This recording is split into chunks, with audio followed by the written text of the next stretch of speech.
Hi class. So I'm grading your lesson 13 essay and I'm getting the general trend that you guys are not quite understanding the redox equations. So as you're all preparing for the final, I wanted to send you a little video to explain how this problem should have been done, so at least you have that information for the exam.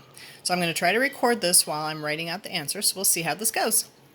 Okay, so we look at the first equation, the first part of the equation here. So we have oxygen. Now, oxygen typically has a redox, or an oxidation number, sorry, of -2. So since there's two of them, that means that it's -4. So to make this compound have a net charge of 0, magnesium would have a charge of +4. Now we go over here. Hydrogen never has a change in its oxidation number. It's either, sometimes it can be -1, but most likely +1. But there's two of them, so +2. Oxygen again, -2. Oxygen typically doesn't have a change in its oxidation number, so this would be -8. So +2, -8. We have two carbons, which gives us a charge of +3 times 2. So +2 plus 6 minus 8. Now, here again, we have two hydrogens. So we start off +1 each, but there's two of them, so +2. Oxygen, -2, but there's four of them, so -8. So sulfur has to have a charge of +6. 2, 6 minus 8, so that gets us a net of 0. Now we go over here. Oxygen, again, -2, so -8. Sulfur is happiest as +6. So it's still going to have its +6, which means now the manganese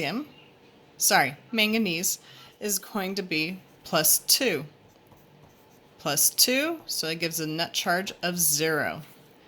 We look at carbon dioxide, again -2, so a total of -4, which means that carbon has to have a +4 to get a net of 0.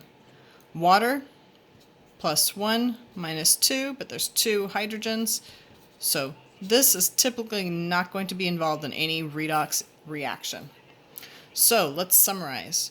We have manganese that went from +4, went over here to +2. Oxygen, -2, -2, -2, -2, -2. So it stayed at -2, went to -2. Hydrogen is going to be +1 across the board. Carbon, +3. Carbon on the other side, +4.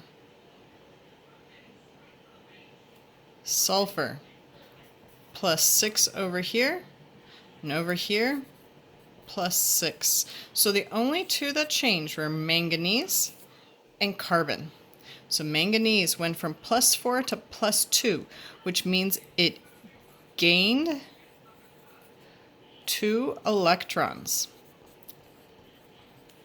Carbon went from +3 to +4, so it lost 1 electron.